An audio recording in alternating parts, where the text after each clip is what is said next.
Hey, welcome into Chatterbox Bearcats, the midweek show. I am your host, Nick Niehaus, joined always by Eric Lilly at Bearcat Bunch on Twitter. You can follow us both on Twitter.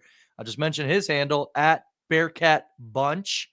Mine's at Nick Niehaus _ We got a fun midweek show this week, and it's not because of Monday night's contest against Kansas State, obviously. We're not going to really talk about that much because me and Lilly did the post-game reaction show Monday night. So if you want to hear our thoughts, our initial reactions, listen to that one and then come listen to this show because we're going to preview Arizona. And also, we came up with the idea.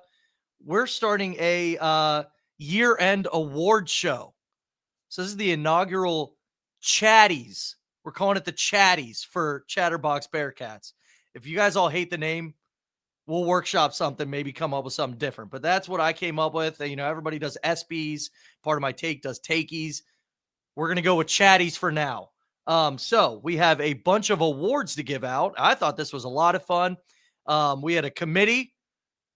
I don't want to out the members of the committee, but if you get mad at the committee, don't come just to me and Lilly, all right? Anyway, Lilly, let's start off with Arizona, and then we'll get into all the awards. But I'm excited for this show. Are you excited for Saturday's game? Oh yeah, and hoping next year's Chatties is better because it was this exercise was kind of frustrating. Remembering like the big moments should have been bigger and just certain things like that. But we'll get through that when we're going through the awards. It was still fun. There's still some good stuff out there from this past year, but yeah, we definitely have a lot more to look forward to in 2025. I would hope. I will say this: if you're listening, you know, in the car and whatnot, also check it out on YouTube because we have awesome graphics that you can follow along with. You can see all the nominees, obviously the graphics for the winner. So check us out on YouTube as well. But let's get it started. We have Arizona on Saturday. We'll preview that matchup first. ESPN gives us a 53% chance to win on their matchup predictor. Arizona is 7-5 with losses to Wisconsin, Duke, Oklahoma, West Virginia, UCLA. They took down TCU in their Big 12 opener. Caleb Love, my goodness, he had 33 points, 7 rebounds, 7 assists.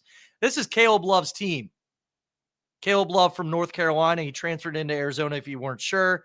This is his second year over there. Lilly, what are your thoughts on the matchup? Well, any game with Caleb Love's a little scary because just logic goes out the window. We've all seen his when he blows up, and we also don't see a lot of times where he shoots them out of games unless you just watch a ton of college basketball. And so I'm not going to like try to analyze him too much. I think it'll be interesting to see who guards him. Obviously, I think our starting lineup will stay the same, and I think Skillings is going to start on him maybe. Mitchell, it would feel a little weird to put Mitchell on him, I think, but one of those guys. But when Day-Day's in, I'm interested to see if we go smaller and try to like just kind of annoy him with Day-Day's quickness. And obviously Love has probably 4 inches on Day-Day, maybe even more.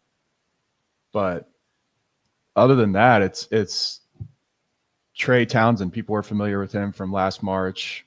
Their big man, Modius Krivas. Yeah.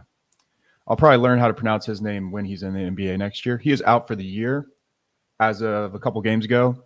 So Arizona's not like Houdini. If you're listening to Houdini a lot, he likes to talk about Arizona's height, their size. They've just got 7-footers everywhere. Well, they just lost their tallest guy, and now their big men are 7 foot and 6'8".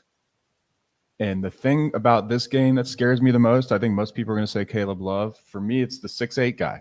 He's 6'8", 250, Toby Awaka, the 3rd best offensive rebounder in the country. He rebounds 21% of their misses. He's a beast. And if you watched Tennessee last year, you'll remember him. But with how we've looked against like Villanova and Kansas State, we didn't really rebound as well as I think we should. Like, I think rebounding is our strength, and it needs to be our strength if we want to reach our peak. And guys like this, those shorter, thick guys, they scare me. against Aziz and Paige. Like he's going to bully, and we need to be ready for that. We got to have guys crashing the boards hard around this guy when he's on the court. That's my number 30. Watch out for him. That's my big. That's what I'm looking for. Everybody's going to point to Caleb Love, like you mentioned, and you had a really good point on Monday night after the Kansas State loss in that reaction video, talking about Caleb Love, where we're going to know by halftime if Caleb Love is on or off, if he's going to kill us or not. As you were just talking, I was curious to that point, and I pulled up his game log. In the games, it's pretty obvious what needs to happen for Arizona to win. Now, I'm sure, and look, I haven't watched Arizona much. You know, I'm doing my prep on them. Like, I'm not wrong in saying this is Caleb Love's team. I know that. But you look at his shooting performances in their losses. And that's my point of, what has to happen for them to win. It has to be Caleb Love scoring the ball. Because here's what he shoots in their losses. UCLA loss, he went 1 for 7 from the 3-point line. In the Duke loss, 1 for 9 from the 3-point line. In the Wisconsin loss, 0 for 6 from the 3-point line. And then against West Virginia, 4 for 12. Oklahoma, 3 for 9. Those are both 33%. That's not terrible. But when he is not shooting well, they do not win. And then you look at the games they win. They only won by 9 against TCU in their Big 12 opener. And he had 33 points, went 11 of 17 from the floor, and 5 for 11 from 3-point.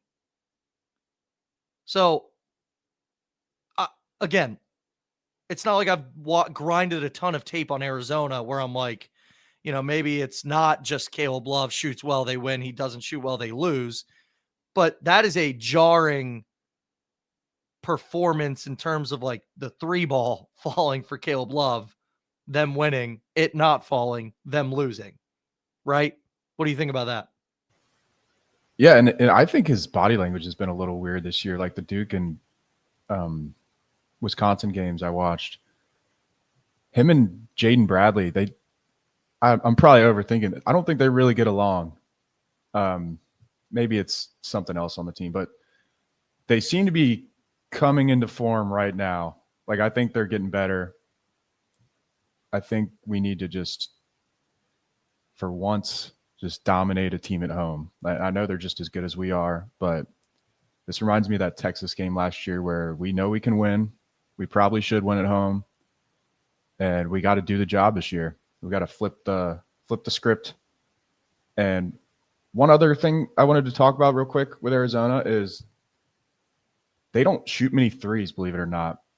And they also let teams shoot a ton of threes. Just real quick, 23% of their points come from threes. That's 343rd in the country. There's only like 360 teams. So they are not shooting. And they miss a lot too. So that's not all volume. But they don't shoot as much as you'd think just because Caleb Love's on their team. They only have 2 guys on the team with over 33-point attempts. We have 4. And we've got like 2 or 3 guys that are almost at 32. So like it's just Love. And then Anthony Delorso, the transfer from Campbell. And Carter Bryant's right there too. But they give up a lot of threes and they don't shoot a lot of threes. This would be a great day to make some threes, guys. Come on. Let's just make it easy on ourselves. Well, and you might have it up on your screen. I'm not somebody who just believes everything they read on the internet, but I'm in all of the chats, I'm in all of the Discords, like I'm all over the place on the internet when it comes to the Bearcats. And somebody said that they were like 240th on 3-point defense. Do you have that up? They're poor at defending the 3, right? Yeah, so 39% of opponents' points come from the 3-point line compared to the 23% for them. Okay. It's 20th worst in the country. But that's like just a distribution of total points. The 3-point percentage actually is 34%, which isn't awful.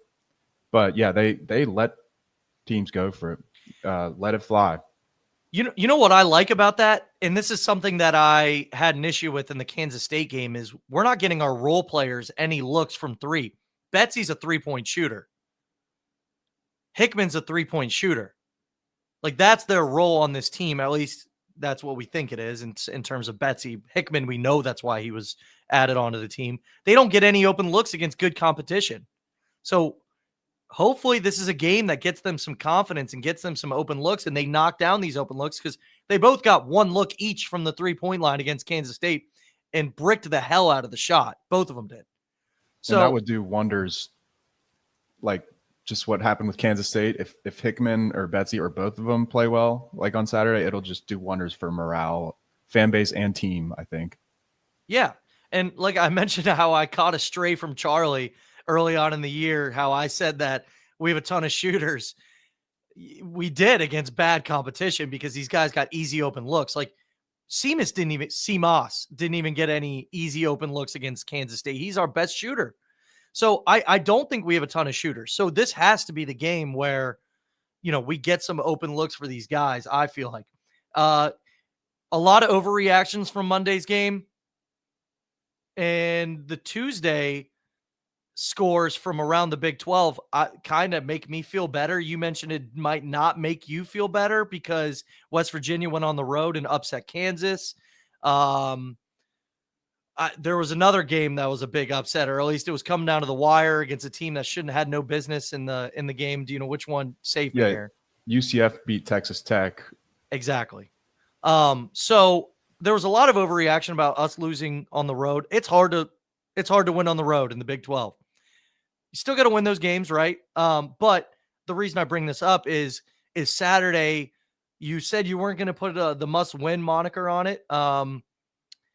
How big of a deal is Saturday's game? I guess that's how I'll pose the question. It's a big one, just for perception. And I feel like I'm saying the same thing every podcast but I think it's accurate. Like we're waiting for that. We were building up to that big moment where like we're back. And we just lose the next game every time. So these next 3 games here, I think that's part of the talking point around this Arizona game is that if you lose it, you play at Baylor and then you play Kansas at home. So it's scary. But you could lose to Arizona than win the next 2 and everything's all better. I would rather just beat Arizona and lose the road game or something. But I like how we match up against all 3 of those teams. Like the teams that scare me are later on in the schedule, Iowa State and Houston. But after losing to Kansas State, it's hard to be totally confident. I just think it's huge in terms of perception with how the Texas game went last year, where I actually couldn't make it to that game, but everything I've heard, my mom and my wife went instead, how awesome that environment was, like how ready people were to sell, like, and I think it's going to feel like that again, like the shootout. And to flip the script from last year, you got to win these home games. So that's the thing I'm going to keep harping on is win your home games this year. We talked before this 4-game slate. What's the expectation? 4-0, 3-1, 2-2, 1-3. At this point, with the loss being to Kansas State and not to Arizona or to Kansas or to Baylor. Now I know Kansas State's the first game, but with Kansas State already chalked up as a loss, 2-2 to me feels okay. Whether that comes, 2-2 feels good to me. Am I being too easy on Wes?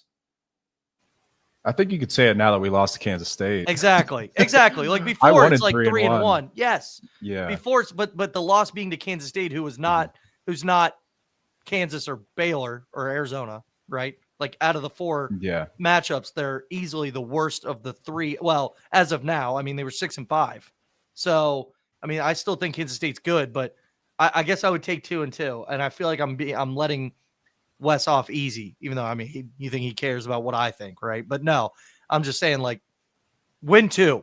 2 is acceptable. Anything less, not acceptable. Is that how you're thinking too? Yeah, I'm a little soft with stuff like this. I'd take 2-2 right now, but I do think we can go 3-1, and I also think we could go 1-3. So that's why I would take 2-2. Okay, I agree. Last thoughts on Arizona before we get into the Chatties. That's it for me. It's don't let them kill you on the offensive boards. They're sixth in the country, and then take the threes and make them. Make your shots, and win the damn game, guys. Win the game. We have huge ones coming up. Let's get into the Chatties. All right, I'm adding it to the stage. So if you're with us on YouTube, this is also new to me. So I hope it works out well. The first award for the inaugural Chatties. Now, this is, I want to, clarify, for the year of 2024. So this is the back half of last year's basketball season, obviously the entire football season this year, and the start of this season, and up to this point. I hope that made sense. That was an awful way to put it, but I think we're good. First award, we have 7. Bearcats Player of the Year.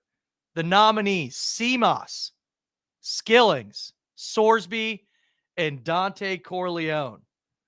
The winner of the first Chatty of Player of the Year, Seamus Lukosius. We need like Chuck's soundboard for a drum roll and a cheer, but you get my clapping instead. Seamus is our Player of the Year for the year 2024. What do you think about that, Lilly? Let's see. It was not a unanimous vote. Because of me. Yeah. I voted Seamus. It looks like everybody did CMOS except me. This is a tough one for me because I thought all 4 guys are right there. Sorsby came on the scene, had a good season. Corleone's our guy. Just great as always. And then CMOS, big shot after big shot down the stretch. It felt like he was the guy that kept us together. But I thought Skillings was our best player last year. And I thought his development in season was why we didn't fall apart. And it felt like we had a really bad season last year, but it could have been much worse if we lost a couple more of those games, I think. And it was so close. This isn't me like hating on CMOS. It was just I'm a big Dan Skillings guy, and I think his impact on this team is just massive. Yeah, this is a lot to do with the fact that it starts in 2024. And that's where CMOS kind of took hold of this team and, like you said, made big shots down the stretch of a lot of games the back half of that season. So I think if you take into account all of last year, then maybe it wouldn't have been 3-1 on the vote for CMOS Lukosius. Now I just outed that we have 4 voted. I wonder who it was. Yeah, right. The committee. It's the committee. All right, CMOS, Player of the Year. Let's move on to the next award. Most Improved Player. We have 4 basketball players as nominees: Aziz Bendago, Dan Skillings, Day Thomas, and Jizzle James. The winner of the Most Improved Player of 2024, Jizzle James. Give it up to him. I will start off talking about this one. I voted for Jizzle. The reason I voted for Jizzle is one reason: the on-ball defense.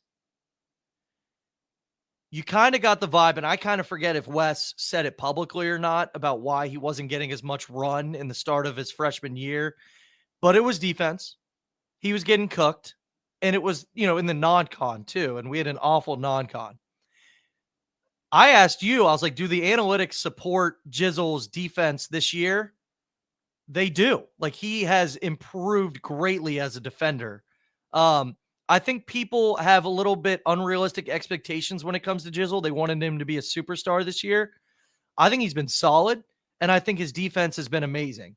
I obviously am not the only one who voted for Jizzle.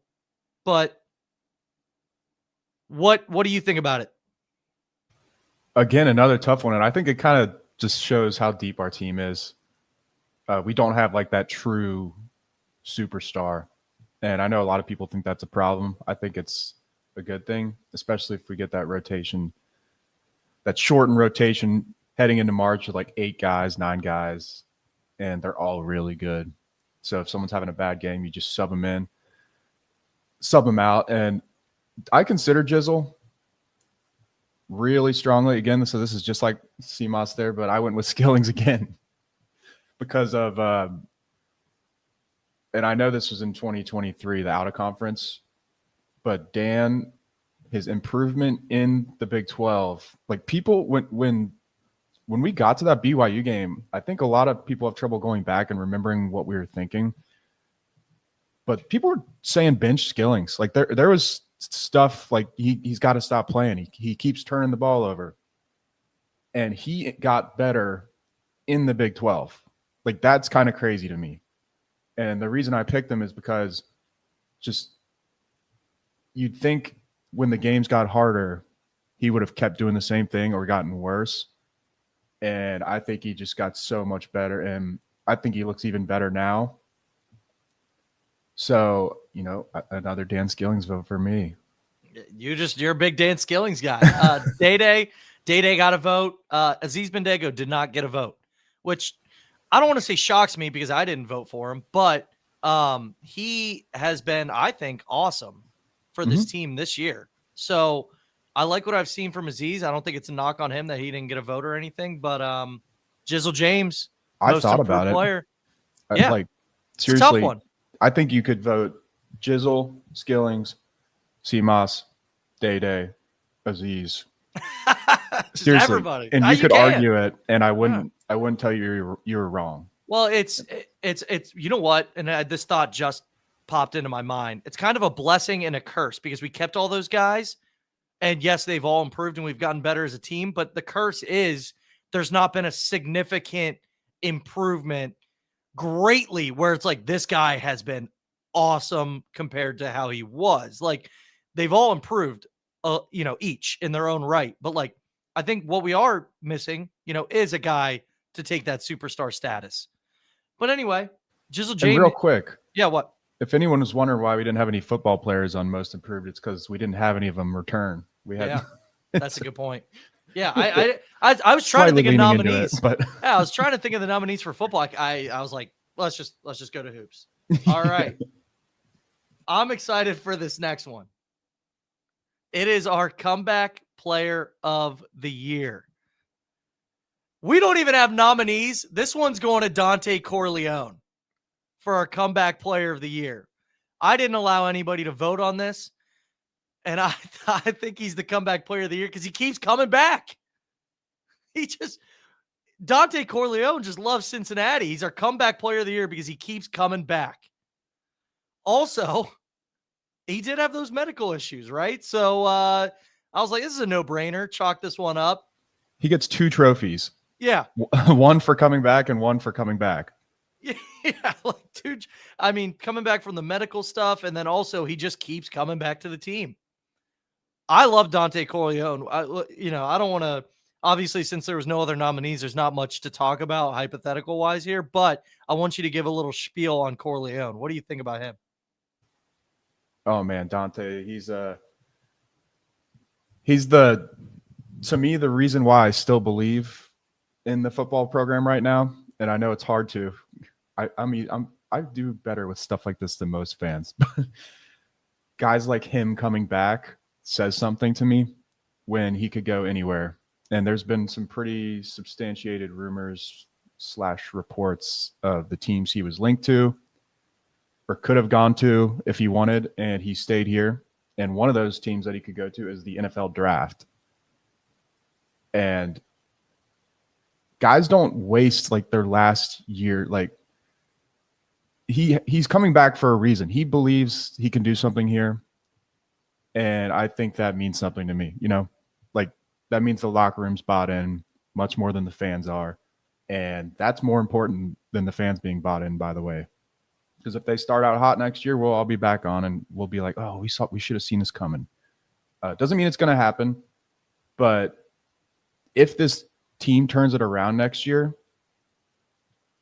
it's because guys like Corleone, Royer, Sorsby rallied the troops, got everybody back together, and ran it back.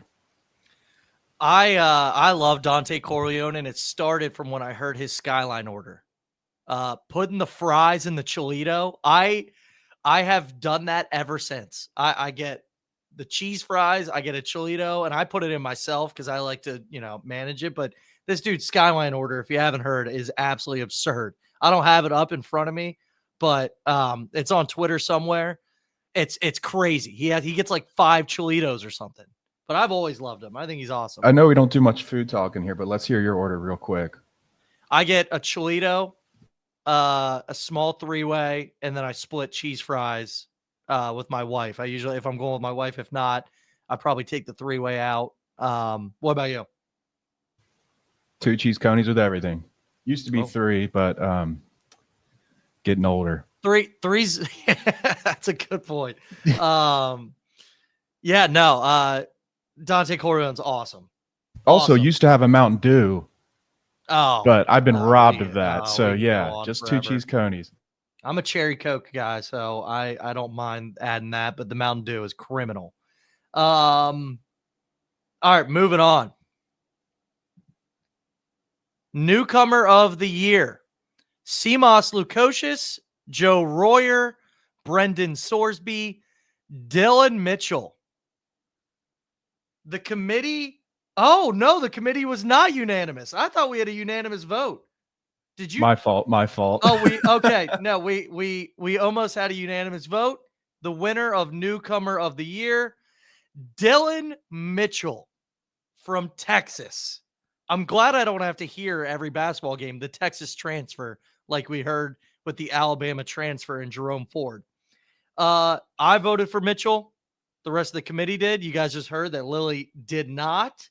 Lilly, why are you a Dillon Mitchell hater? No, I'm just kidding. Who'd you vote for? I would. Yeah, you go first. I'll talk about Mitchell. I think Mitchell's awesome. I think people were giving us crap that we didn't say that he was our most important player in our last midweek show. And we could have put him in there, right? I viewed important as there's different ways to view important. And I thought Aziz Bendigo is our most important player because if we get something from him, he raises our team to a level because we don't really have a 5 post presence, right? So I don't want to get into that, necessarily because I want to stick to Dillon Mitchell. Dillon Mitchell's awesome. I think he's one of my all-time favorite Bearcats already. He's only played 13 games, 12 games. And I mean, like the dunks, first off, like he gives fans what they want. He's fun to watch. People can buy tickets just to see that, just a chance to see him slam one. And also what he says, he's awesome. He loves Cincinnati. Like he said that was the most fun environment he's ever had in terms of the crossout shootout. I love this guy. Like he's awesome on the court, off the court. You can tell he's well liked by the team. And he's somebody that could have an ego. He was a McDonald's All-American coming out of high school. He went to Texas, obviously a major school. No, not a basketball school, but seems like a humble guy. It goes beyond basketball for me. Like he's a good ambassador for the school, and I just love Dillon Mitchell. Dillon's like a coach's dream. Like when we were linked with him before he committed, I was watching interviews, and I was like, we got to get this guy.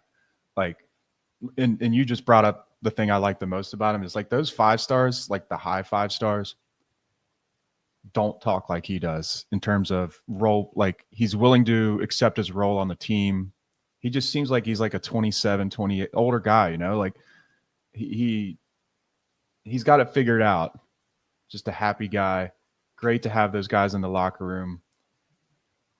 And the things he's done for this team, not just the fact that he makes threes now. We'll see how long. We'll see if that continues. But we've gotten better at transition. Feels weird saying that after Kansas State.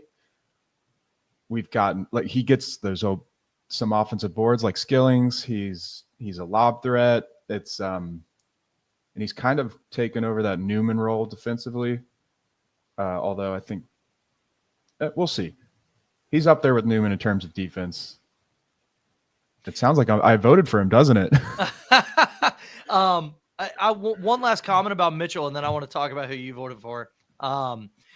I said it after the shootout. I don't know if it was on a podcast. I think it was. I think it was our midweek show. But when he said that was the most fun he's ever had in a basketball game, if you're Wes Miller, you clip that and you just email that. Well, email, my gosh. High school kids don't have emails. You clip that and you send it to your 5-star recruits that you're going after. Yep, that was a great clip. He has great clips after every game. Yeah, he's awesome. He's awesome. But you voted for, tell us. Joe Royer. Okay. Why so? Because we gotta have some football guys in here. Okay. But, the three guys I considered was Sorsby, Royer, and Mitchell. I think just Royer coming back and after not playing at Ohio State and being, the storylines around this, it's an accurate storyline. We're not really recruiting Cincinnati kids or landing them out of high school. And the fact that we are getting them in the transfer portal means a lot to me, because you got to get some, right? And most of them perform this year. But to me, Royer's like the face of that. And there was a lot of hype of him after the spring game and all summer. And, every year it feels like there's a guy that gets hyped and then doesn't do anything. I was doing that in my head with Royer, but then he instantly popped off the screen. Like this guy, it's like he's going to the NFL. And I think he's going to blow up next year. He only had 550 yards or something like that. And it wasn't like a crazy season, but it was really good. He broke Kelsey's record for receptions, which is 50. He got to 50 receptions. And I think the early season success was mostly Sorsby and Royer. Like the stuff that we can be like, we got better this year. I know a lot of people don't agree with me on that, but Sorsby and Royer are those guys who I point to show that we did get better. And the fact that they're coming back has me pretty excited for next season. I like Royer, and honestly, I would say Sorsby would have been my number 2 when it comes to this if he had.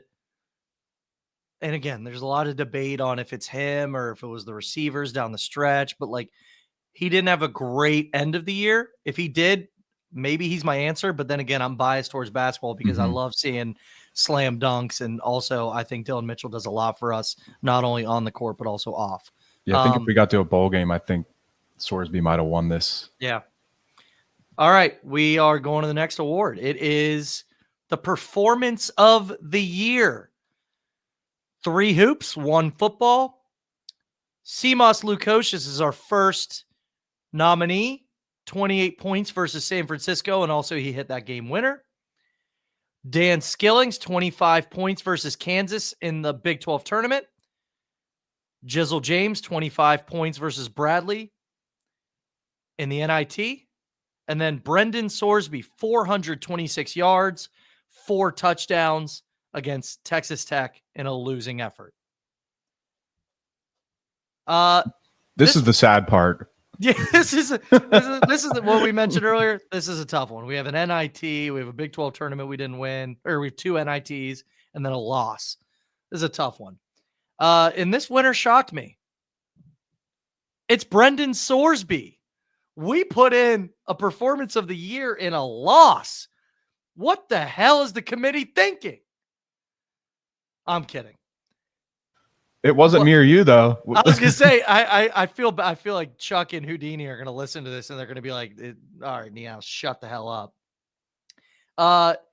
Yeah, Sorsby's our winner. I mean, I'll tell you what, it was a hell of a performance. 426 yards. That's a ton. I mean, I think that's probably, I want to hear what the reasoning was there, because that's probably just too good of a performance to pass up. And also it's football is not like basketball where, we see it with the Bengals. Joe Burrow's probably the MVP, but we're not going to make the playoffs.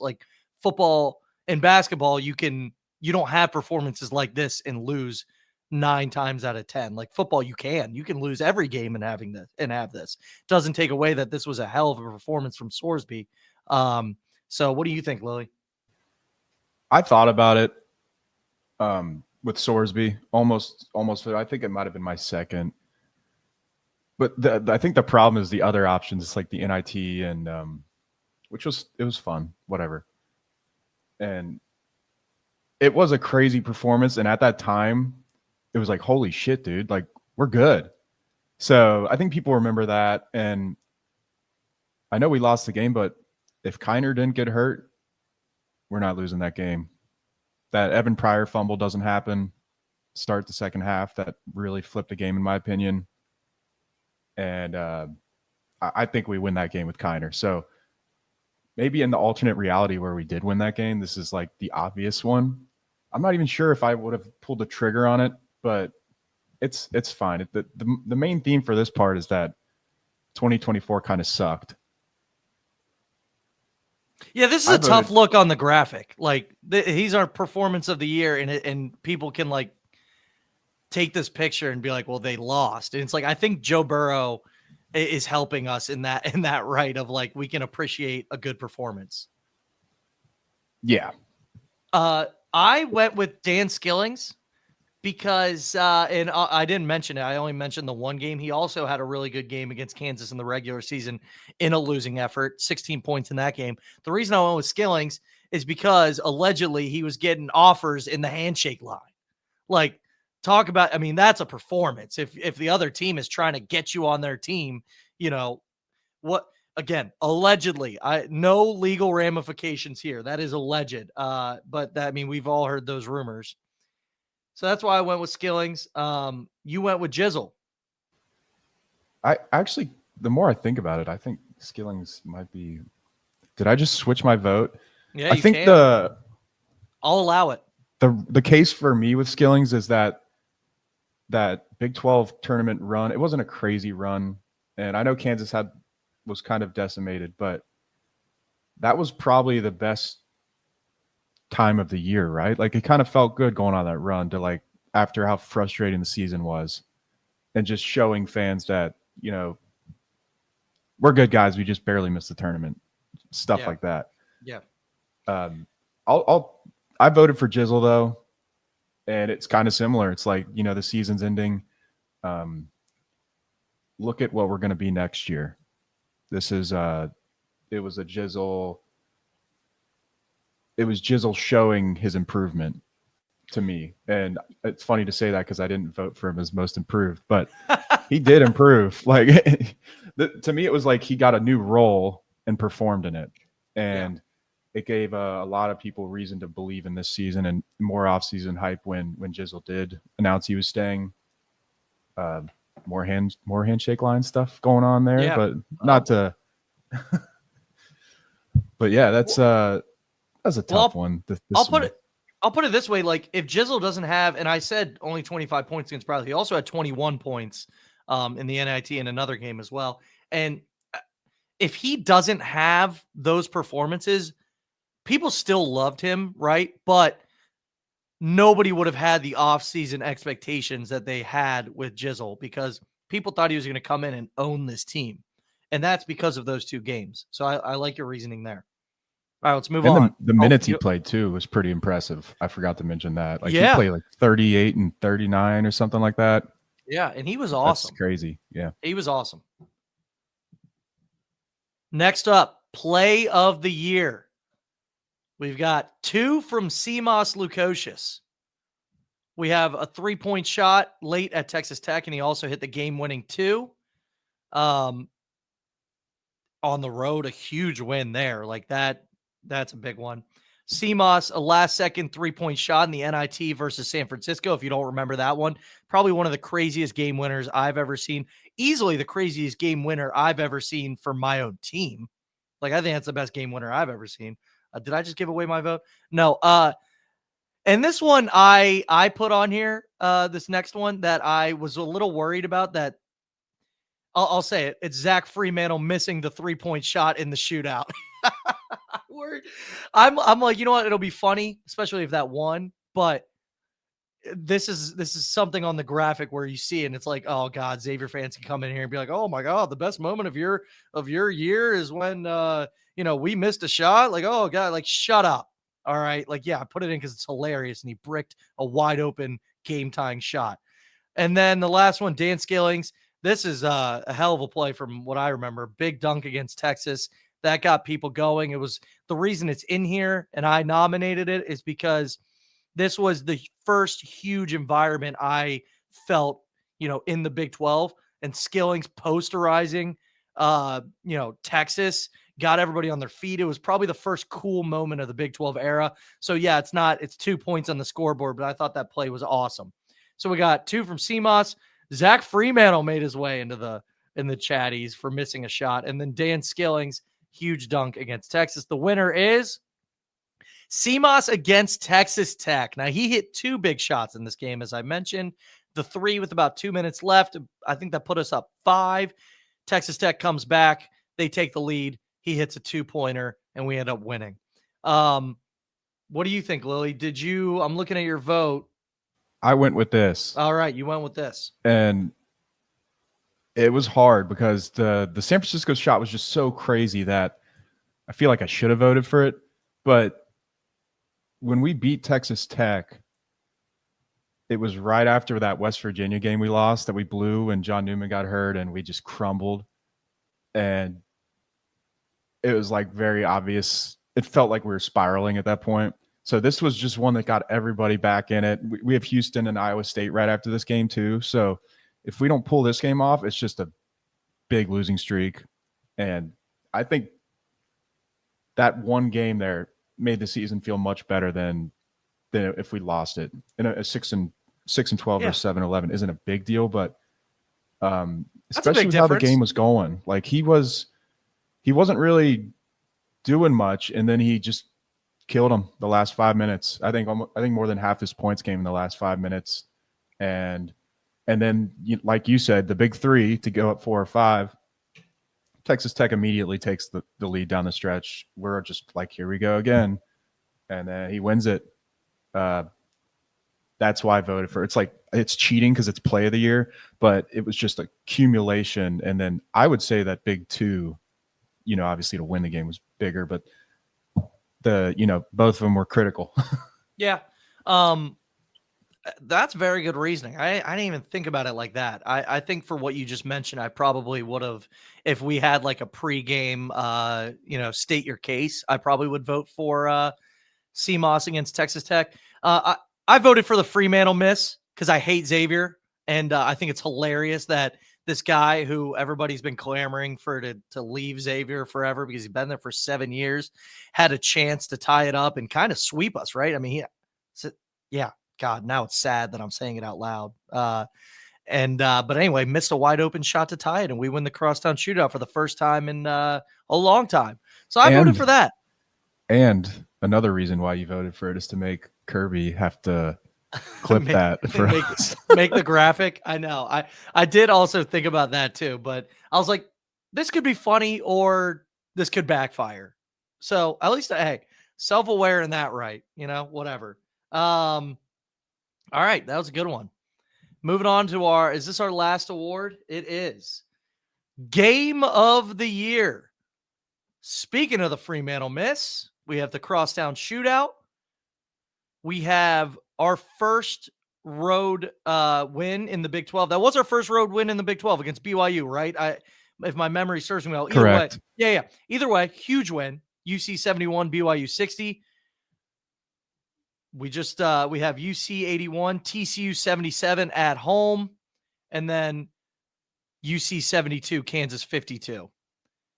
The winner of Game of the Year, our only unanimous winner, it's the crosstown shootout. We did it. I think this is an obvious one. Those were huge games, but I said it when we won this game that this was the most important win of the Wes Miller era. The other 3 teams might have been better, right? I think all 3 teams were better in this award, but I don't care. We don't even have to belabor this point. Like this is obvious. Like we needed this win this year. I can't go another year with my Xavier friends just picking on me. And now it's huge win. Game of the year for sure. And it was also awesome to be there. Like, it was an awesome crowd, awesome environment. It's going to be a tough one next year when we're doing the first crosstown shootout win at Cintas in a while for the Bearcats versus the Baylor away game and Arizona at home. There's going to be a lot better ones next year, guys. Yeah, I think, look, a crosstown shootout is obviously one of the biggest games on the schedule. And I know we prefaced it with 2024 was an okay year for the Bearcats. But I think it's the start of something. I think we're building. We have the guys on campus. I truly believe that, and know the results haven't been there yet, but I believe, and hopefully next year's Chatties, there's a little more success mixed in. I don't know. I mean, I had a lot of fun doing this though. Yeah, this is good. I'm pretty sure next year's just going to be much better. Both teams should be better this year, and I think it's obvious. It's just feels weird saying that after the Kansas State game.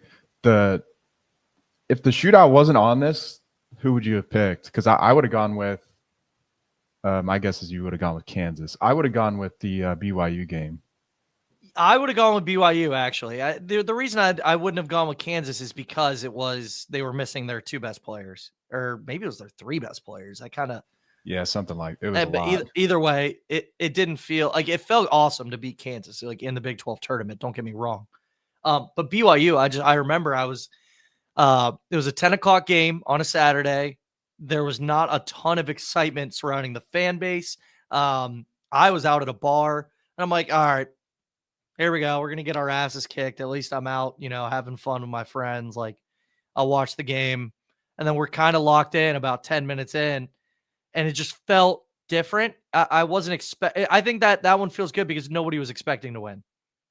We need more of those. We dog walked them too. And it was before the game, it felt like we had no chance. And if you told me before the game that dude, was his name Trevin Nell or something, hit 9 threes or something. If you would have told me they had a guy hit 9 threes against us, I would have said we lost by 40. Instead, we won by 11. Yeah, that felt awesome because nobody thought we were going to win that. And we ended up, like you said, dog walking them. And then I was like, oh, are the Bearcats for real?